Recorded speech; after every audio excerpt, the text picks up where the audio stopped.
Apa yang tidak membunuh kita akan membuat kita menjadi lebih kuat. Kurang lebih, begitulah sepenggal kalimat yang menjadi pembuka di awal film. Ini adalah kisah dari zaman ketika samudera menelan Atlantis dan bangkitnya anak-anak Aryas. Ada masa yang tak terbayangkan. Saat itu, seorang pria ditakdirkan untuk mengenakan mahkota berlian, Aquilonia, melalui perjuangan keras. Inilah dia salah satu kisah petualangannya, dan ya, apa yang sebenarnya terjadi.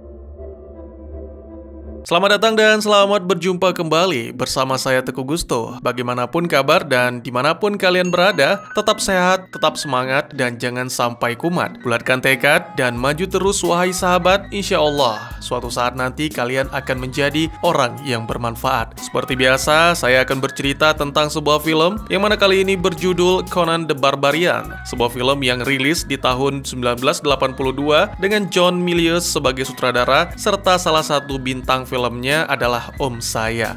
Oleh karena itu, jangan berlama-lama, segera siapkan kopinya dan mari kita lanjutkan cerita.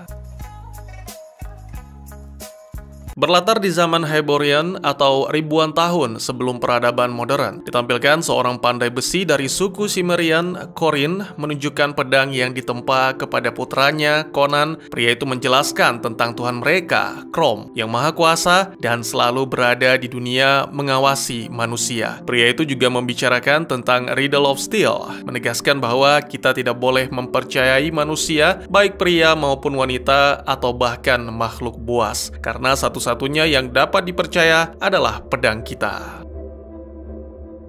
Adegan berpindah ke momen lainnya di mana Conan sedang mengumpulkan persediaan makanan di hutan bersama beberapa bocah lain. Dia melihat sekelompok pasukan datang dan berpikir bahwa sesuatu yang buruk akan terjadi. Conan pun berlari ketakutan kembali menuju desa untuk memperingatkan semua warga, terutama kedua orang tuanya. Namun sangat disayangkan, sekelompok pasukan datang lebih dulu, membantai seluruh penduduk dan membakar rumah-rumah.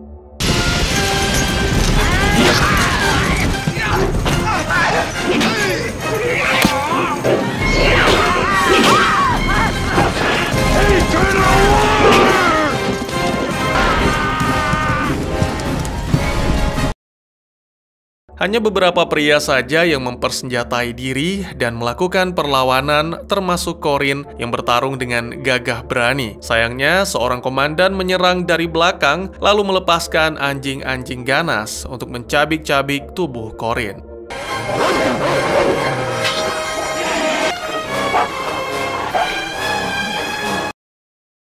Setelah semuanya dihabisi, satu-satunya orang dewasa yang tersisa adalah Gratian, ibu Conan. Pemimpin dari pasukan jahat datang mendekati Gratian dan Conan. Awalnya pria itu sama sekali tidak menyerang, tapi sesaat kemudian, setelah mendapatkan pedang Corin, sebuah aksi yang benar-benar keji dan bikin ngeri. Pasukan itu kemudian menangkap Conan dan bocah-bocah lain untuk dijual sebagai budak. Tidak ada yang tahu identitas pasukan itu atau kemana mereka pergi. Yang diingat Conan hanyalah panji yang mereka bawa, yaitu simbol ular berkepala dua. Anak-anak kini dijadikan budak, dipaksa untuk mendorong pemutar raksasa yang dikenal sebagai roda penderitaan. Conan bersama anak-anak yang lain terus menjalani tugas dan siksaan yang begitu berat. Lama-kelamaan, rekan-rekannya terus berkurang dan beberapa tahun kemudian, hanya Conanlah yang tertinggal. Dia tumbuh menjadi pria dewasa yang sangat kuat, bahkan mampu untuk menggerakkan roda sendirian. Melihat kekuatan yang luar biasa tersebut, sang tuan menempatkan Conan dalam arena pertarungan. Tanpa pengalaman, pada awalnya Conan kerap mengalami babak belur, tapi seiring berjalannya waktu, dia mampu bangkit, sampai akhirnya berhasil mengalahkan banyak lawan.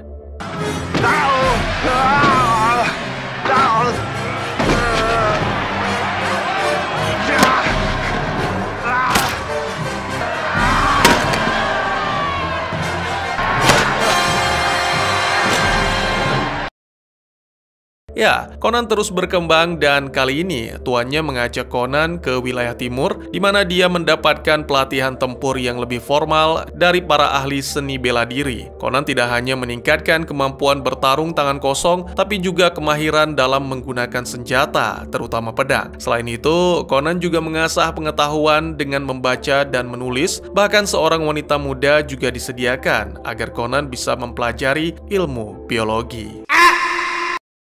Selama pertarungan diadakan, belum pernah sekalipun Conan dikalahkan, sehingga membuat tuannya menjadi sangat kaya dan berkuasa. Tapi semua itu justru membuat sang tuan menjadi sadar bahwa bahkan Conan pun berhak memiliki masa depan. Oleh karena itu, pada suatu malam saat semuanya tertidur lelap, sang tuan datang membangunkan lalu mengusir Conan dari kelompoknya.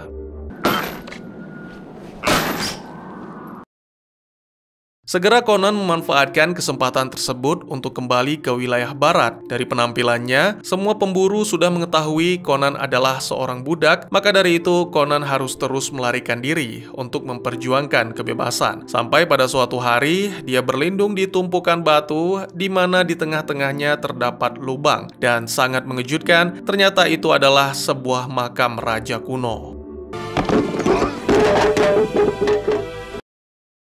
Setelah mengalami suatu hal yang berbau spiritual, semacam petunjuk, Conan pun kemudian mengambil pedang sang raja yang mana akan digunakan untuk membela diri. Dengan pedang itu, Conan menghabisi anjing-anjing yang sebelumnya mengejar, lalu melanjutkan perjalanan. Bertahun-tahun melakukan petualangan, tujuan Conan hanya satu, yaitu mencari tahu tentang simbol ular berkepala dua di atas matahari dan bulan hitam. Pada suatu hari, saat melakukan perjalanan melewati hutan belantara, Conan menemukan sebuah gubuk kecil yang dihuni oleh seorang wanita. Wanita itu mengaku mengenali Conan dari orang-orang yang menceritakan tentang kemenangannya di timur. Hal yang sama dilakukan jagoan kita menanyakan tentang simbol ular berkepala dua. Wanita itu setuju untuk membantu, tapi dengan syarat yang aneh dan tak masuk akal. Tak punya pilihan, Conan pun menuruti.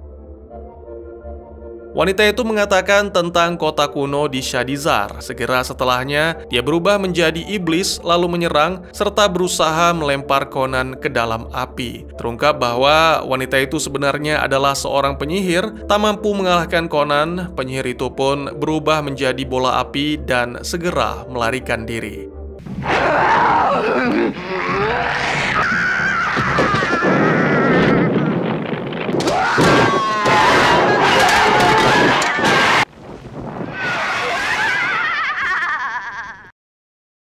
Keesokan harinya, Conan telah bersiap. Dia berencana untuk pergi menuju kota yang dimaksud. Namun, secara mengejutkan, dia menemukan seorang pria yang dirantai di luar gubuk. Pria itu mengaku bernama Subotai, jangan dipisah. Dan dia adalah seorang pencuri dari Harkenian. Diketahui bahwa pria itu sengaja dirantai di sana karena telah melakukan pencurian. Merasa kasihan, Conan pun membebaskan dan mengajaknya makan. Setelah melakukan perjalanan, pada malam hari keduanya beristirahat. Sembari makan, mereka membicarakan tentang dewa yang disembah. Conan, seperti yang kita tahu, menyembah Crom, dewa yang selalu mengawasi hambanya dari atas gunung. Sementara Subotai menyembah 4 dewa angin. Keduanya saling menyombongkan kehebatan dewa masing-masing. Ya, meskipun berbeda keyakinan, tapi mereka tetap bisa menjadi teman. Conan kemudian menceritakan tentang simbol ular berkepala dua dan rencana untuk berkunjung ke Shadizar. Subotai segera menawarkan diri untuk ikut menemani Conan karena untuk sementara dia tidak tahu apa yang harus dilakukan. Adegan kemudian berpindah, menampilkan keduanya tiba di kota Shadizar dan segera mencari informasi tentang simbol ular. Seorang pria tua mengarahkan mereka ke menara ular yang merupakan sebuah kuil untuk agama baru di sana. Selain itu, Pak Tua juga mengungkapkan bahwa kuil itu menyimpan harta benda berharga, termasuk salah satunya adalah rubi berukuran besar yang dikenal dengan Snake Eyes. Tanpa menunda-nunda lagi, Conan dan Subotai berencana untuk memanjat menara. Tapi sebelum itu, secara tiba-tiba muncul seorang wanita bernama Valeria. Conan segera menyadari bahwa wanita itu bukanlah penjaga, dan begitu pula sebaliknya. Karena sama-sama pencuri, mereka pun bekerja sama. Valeria membutuhkan seorang rekan yang kuat, sementara Conan dan Subotai membutuhkan tali untuk memanjat. Setelah memanjat, Valeria memeriksa lantai atas, di mana seorang pendeta melakukan ritual dan menghipnotis salah satu pengikut wanita untuk dijadikan tumbal. Sementara Conan dan Subotai mencapai lubang yang ternyata Snake Eyes berada di sana, dijaga oleh ular raksasa yang sedang tidur. Keduanya menjalankan rencana semulus mungkin, termasuk mencuri batu rubi. Selain itu, Conan juga menemukan liontin ular berkepala dua, menandakan bahwa dirinya sudah berada di jalur yang benar. Tepat ketika Conan mengambil liontin tersebut,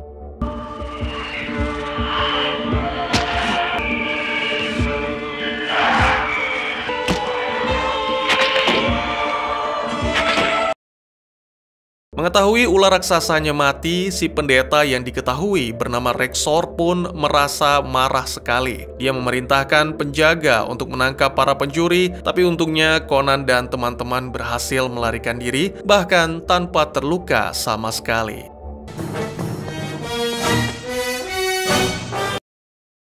Conan dan dua rekan merayakan keberhasilan dengan berpesta di sebuah bar dan juga minum-minum pastinya. Conan bahkan menghadiahkan batu rubi kepada Valeria, lalu semuanya menjadi tidak jelas sampai akhirnya para prajurit datang. Conan dan dua rekannya ditangkap lalu dibawa ke istana, tepatnya ke hadapan raja setempat bernama Osric. Sang raja mengaku bahwa telah mengetahui apa yang Conan dan teman-teman lakukan karena pendeta Rexor mengadu kepadanya. Selain itu, Osric juga menceritakan bagaimana Rexor mengancam jika tidak berhasil menangkap para pencuri.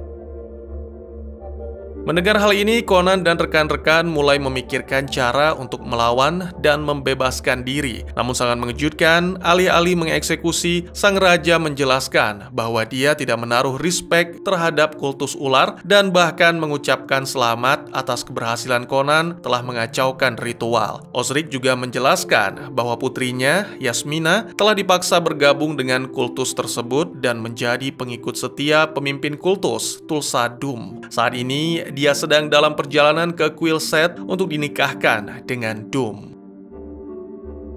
Sang raja kemudian menawarkan kepada Conan dan teman-teman kekayaan yang cukup untuk menjadi raja. Dan sebagai gantinya, Conan harus menyelamatkan Yasmina dari cengkraman Tulsa Doom. Tentu saja ini membuat ketiganya merasa antusias, bahkan Conan dan Valeria berniat untuk hidup bersama. Namun Valeria tidak ingin mengorbankan kebahagiaan mereka demi menyelamatkan Yasmina. Mereka seharusnya cukup menikmati harta yang dimiliki saat ini dan membiarkan Raja Osric menyelesaikan masalahnya sendiri. Conan pun setuju, tapi ini bukanlah soal kebahagiaan apalagi harta, melainkan balas dendam. Keesokan paginya, jagoan kita bangun lebih dulu, lalu segera berangkat sendiri menuju ke Quilset.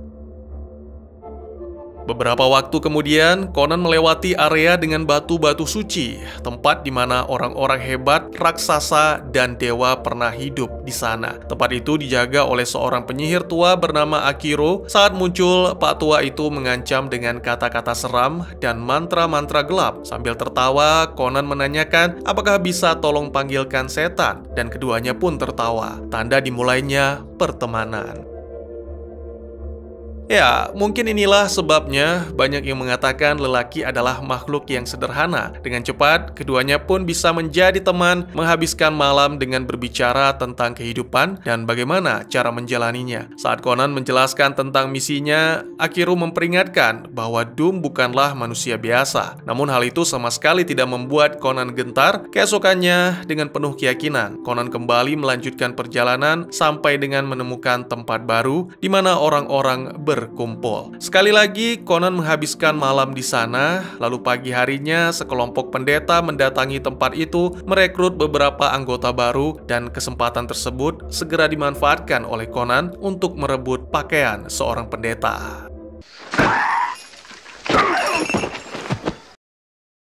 Tentu saja tujuannya adalah menyamar sebagai salah satu pendeta agar bisa menyusup ke kuil Seth. Tak lama berselang, perjalanan pun dilanjutkan sampai akhirnya tiba di tujuan. Sepertinya akan diadakan ritual khusus karena banyak sekali pengikut kultus yang berdatangan. Dengan liontin ular, Conan percaya diri meminta agar diperlakukan dengan khusus, bertujuan agar bisa lebih dekat dengan Thulsa Doom. Sangat disayangkan, ternyata liontin tersebut malah membuatnya tertangkap karena tidak semua pendeta memilikinya. Segera jagoan kita dibawa ke hadapan Doom dan di sana ia mendapat siksaan yang cukup pedih. Doom mengatakan inilah hukuman bagi pencuri dan pembunuh ular suci.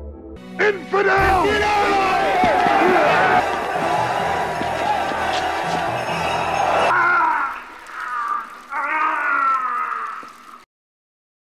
Tak mau kalah, Conan pun mengungkapkan kemarahan karena Doom telah membantai seluruh suku Cimmeria dan bahkan menghabisi kedua orang tuanya, serta merampas pedang yang merupakan karya terbaik. Doom hanya tersenyum, mengungkapkan bahwa saat itu dia masih muda dan tak mau mengingat peristiwa tersebut, serta menyinggung tentang kepercayaan terhadap pedang dan membantahnya. Karena daging atau manusia jauh lebih kuat, Doom membuktikan dengan memerintahkan salah satu pengikut melompat dari tebing. Lagi pula, kemampuan manusialah yang membuat pedang tercipta. Oleh karena itu, apa yang diajarkan oleh ayah Conan yang disebut Riddle of Steel adalah omong kosong belaka. Dan ya, selanjutnya Conan akan menjalani hukuman dengan ditempatkan di Tree of Regret atau pohon penyesalan.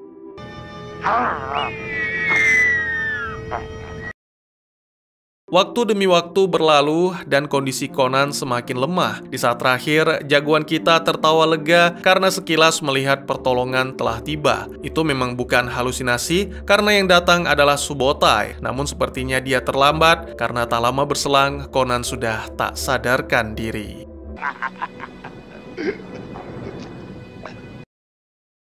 Adegan berpindah menampilkan tubuh Conan yang kini tengah bersama Valeria, Subotai, dan juga Akiro. Tak rela akan kepergian sang kekasih, Valeria pun memaksa Akiro untuk melakukan sesuatu. Jadi Akiro menggunakan sihirnya untuk memanggil roh-roh dunia kematian demi menyembuhkan. Namun, untuk itu ada harga tinggi yang harus mereka bayar.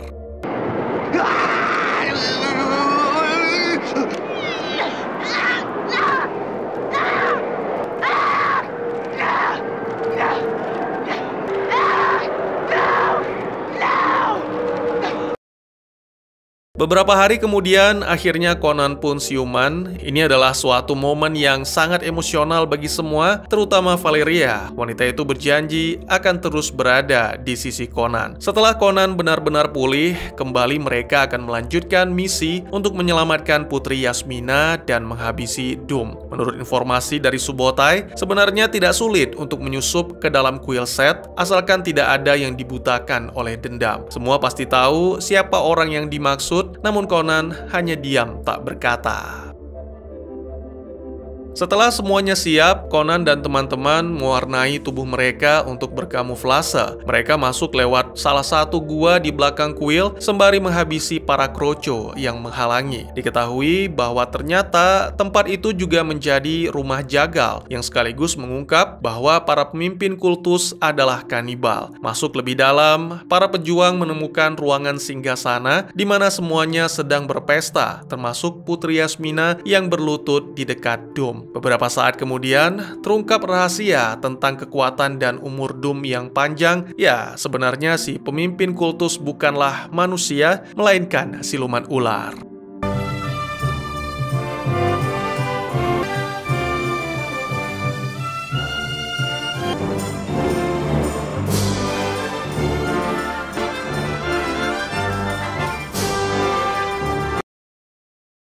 Tanpa menunggu lagi, Conan dan para rekan segera melancarkan aksi. Diawali dengan menyalakan api, lalu berlanjut ke serangan kejutan menghabisi para pengikut Doom.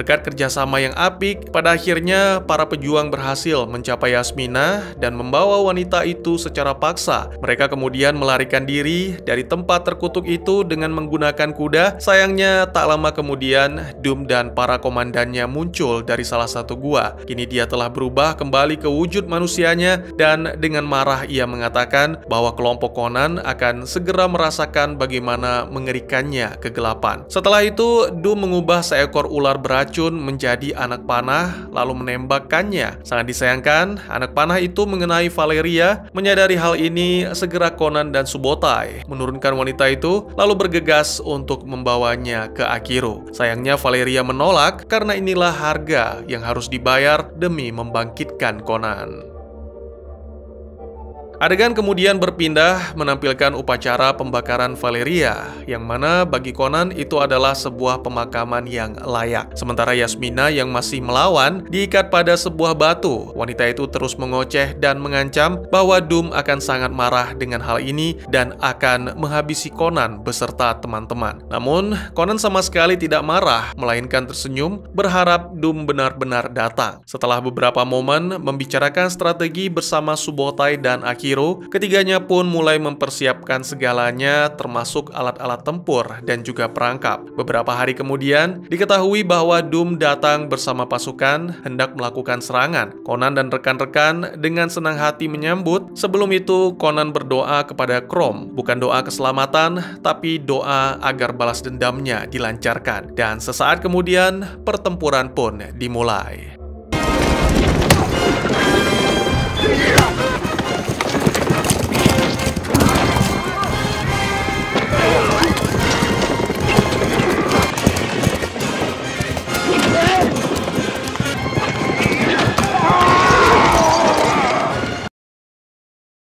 Di tengah-tengah pertempuran, Rexor mendapatkan kesempatan bahkan nyaris bisa menghabisi Conan. Tiba-tiba, suatu keajaiban terjadi, cahaya menyilaukan muncul diikuti dengan datangnya seorang wanita yang ternyata adalah Valeria. Do you want to live forever? Ini semacam pengalaman spiritual lainnya, perwujudan dari janji Valeria sebelum kematian. Hal ini memberikan Conan kesempatan untuk bangkit, kemudian segera ia melancarkan serangan pamungkas untuk menghabisi Rexor.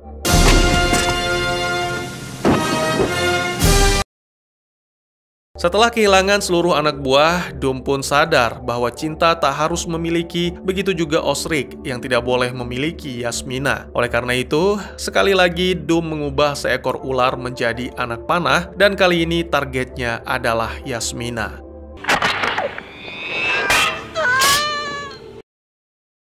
Beruntung Subotai datang tepat waktu menangkis anak panah itu dengan perisai. Tentunya ini membuat Doom semakin marah, tapi dia memutuskan kembali ke Quillset untuk mengumpulkan kekuatan.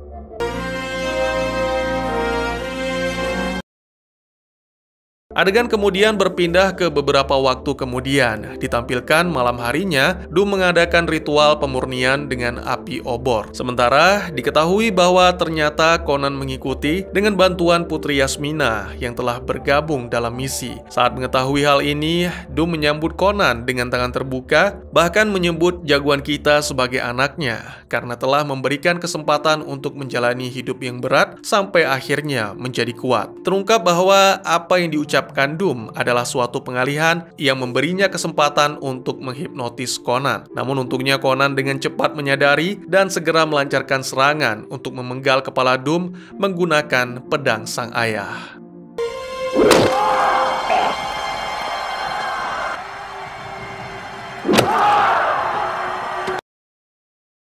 Kemudian, Conan pun melemparkan kepala Doom ke hadapan para pengikut kultus, sehingga membuat mereka semua ketakutan. Film pun ditutup dengan menampilkan Conan membakar Quillset, lalu pergi sambil membawa Yasmina untuk dikembalikan kepada Raja Osric, dan kemudian melanjutkan petualangan. Kemanakah petualangan akan membawa jagoan kita? Dan tamat. Jika menyadari ada sesuatu yang berbeda, Anda tidaklah salah, karena sebenarnya walaupun tidak terlalu berpengaruh terhadap cerita, film ini memiliki dua ending. Yang pertama adalah seperti yang saya ceritakan, Conan ditemani atau dibantu oleh Putri Yasmina untuk menyelinap ke kuil Set, sementara ending lainnya, Conan menyelinap sendirian. Musik latar yang menggemparkan, adegan pertempuran yang brutal dan emosional, penjahat yang menakutkan namun karismatik, seorang Valkyrie yang berhati besar, dan pastinya petualangan sang pahlawan yang seru. Ini adalah beberapa alasan saya mengapa di masa muda selalu menyaksikan setiap kali Conan the Barbarian tayang di layar kaca, yang tentunya setelah lulus sensor ya. Selain keren, film ini memiliki kedalaman, mungkin mengejutkan penonton yang hanya mengenalnya dari reputasi sebagai film berotot. Kedalaman tersebut sebagian besar berasal dari pembangunan dunia yang jarang ditemukan pada film-film bergenre serupa, sehingga agak sulit bagi saya untuk memberikan contoh di film lain. Apa yang saya maksud di sini adalah The Riddle of Steel, teka-teki baja yang menghidupkan budaya Conan dan menjadi motivasi dasar. Kita pertama kali mendengar tentang teka-teki ini pada adegan pembuka ketika Conan yang masih kecil duduk di atas bukit mendengarkan penjelasan sang ayah tentang mitologi bangsa mereka. Saya tidak bisa menjelaskan secara detail di alurnya karena masalah kopi kanan, tapi kurang lebih seperti ini kalimatnya. Api dan angin berasal dari langit, dari dewa-dewa langit. Tapi Crom adalah dewa mereka dan hidup di bumi. Dahulu kala, raksasa hidup di bumi. Dalam gelapnya kekacauan, mereka menipu Crom dan mengambil teka-teki baja darinya. Hal ini membuat Crom sangat marah, bahkan kemarahannya mampu menggetarkan bumi. Api dan angin menghancurkan para raksasa ini dan melempar tubuh para raksasa ke dalam air. Namun, dalam kemarahan tersebut, para dewa melupakan Riddle of Steel dan meninggalkannya di medan perang. Akhirnya, umat manusia lah yang menemukan Riddle of Steel selalu memiliki misteri. Oleh karena itu, Corin meminta Conan untuk mempelajari dan mencari jawaban. Riddle atau teka-teki biasanya memiliki dua jenis. Yang pertama adalah teka-teki permainan, seringkali bergantung pada permainan kata atau kalimat. Sementara yang kedua adalah mengungkapkan beberapa konsep filosofis melalui metafora dan narasi. Nah, jenis yang kedua ini saya pikir lebih cocok menggambarkan Riddle of Steel-nya Conan, setidaknya dalam cara Corin menjelaskan. Secara umum, Riddle of Steel menggunakan istilah Crom untuk merenungkan bagaimana orang dapat mencapai semacam penguasaan atas dunia. Ini adalah cara bagi mereka untuk menumbuhkan kekuatan dan keberanian, kebajikan yang sangat dibutuhkan di daratan tanpa hukum dan tanpa belas kasih. Ini cukup membingungkan, apalagi Conan sendiri mendapatkan jawaban yang ambigu. Dalam adegan pembuka, Corin memberikan jawaban dari Riddle of Steel secara sederhana, yaitu tidak ada yang bisa kamu percayai di dunia ini. Pria, wanita, dan bahkan hewan buas sama saja. Lalu menunjuk pedangnya sambil berkata, hanya ini yang dapat kamu percaya. Ini adalah bagian menarik. Bisa dibilang bahwa Corin yakin bahwa pedangnya yang terbuat dari logam suci bisa benar-benar dipercaya dalam beberapa hal. Tapi saya pikir dia sebenarnya memberikan nasihat secara kasar kepada Conan. Jika kamu ingin bertahan di dunia ini, maka kamu harus belajar bertarung karena dunia ini sangatlah kejam. Pada kenyataannya, mentalitas seorang pejuang terus-menerus menghasilkan sesuatu yang tidak konsisten. Ketika Doom menyerang desa, Conan menyaksikan keluarganya dan para penduduk dibantai. Setelah itu, Conan dijadikan budak. Ini jelas mempercayai pedang saja tidak cukup untuk membuatnya bertahan hidup. Selanjutnya, jawaban kedua yang diungkapkan oleh Tulsa Doom, yang mana jauh lebih ambigu dari jawaban pertama. Doom berkata, baja tidak kuat nak, daging lebih kuat. Dia menunjuk salah satu pengikut dan menyuruhnya melompat. Itulah kekuatan, itulah kekuasaan. Apalah artinya pedang jika tidak ada tangan untuk menggenggamnya? Lihatlah ke dalam tubuhmu dan keinginan di dalam hatimu. Jadi meskipun berbeda dari Corin, tapi jelas Doom menolak jawaban sederhana untuk menjadi seorang pejuang yang hanya percaya pedang. Doom percaya bahwa kekuatan sejati bukan berasal dari senjata atau menjadi seorang pejuang, melainkan dari kemampuan untuk menguasai tubuh dan pikiran orang lain. Conan tetap melakukan balas dendam dengan menghabisi Doom dan menjatuhkan kepalanya di hadapan para pengikut kultus. Artinya, ending film ini terbuka untuk interpretasi sama dengan jawaban lain untuk teka-teki. Conan mungkin sedang merangkul pendekatan nihilistik terhadap hidup melampaui gagasan moral tradisional. Tindakan Conan di akhir film juga mungkin secara tidak langsung mengumumkan dengan cara yang paling suram bahwa kekuatan apapun yang diberikan oleh Tulsa Doom sekarang dapat digunakan semau Conan. Ya, dia telah menciptakan makna dan tujuan melalui kekuatan, kemauan, penolakan untuk menyerah, dan dia akan terus melakukannya. Pada akhirnya, Conan menemukan keseimbangan antara kekuatan fisik, manipulasi, dan kekuatan spiritualnya. Dia menggunakan kekuatannya untuk melindungi orang lain, dan dia juga menunjukkan belas kasihan dan kasih sayang. Dia belajar bahwa kekuatan sejati datang dari dalam diri dan dari hubungannya dengan orang lain. Film ini mengajak penonton untuk merenungkan bagaimana mereka menghadapi tantangan hidup. Tidak ada solusi tunggal yang cocok untuk semua orang. Kita harus belajar untuk menggunakan berbagai kekuatan dan menemukan keseimbangan yang tepat untuk mencapai tujuan kita. Bagaimana menurut kalian? Hah? Lanjutan? Ada kok. Judulnya Conan the Destroyer.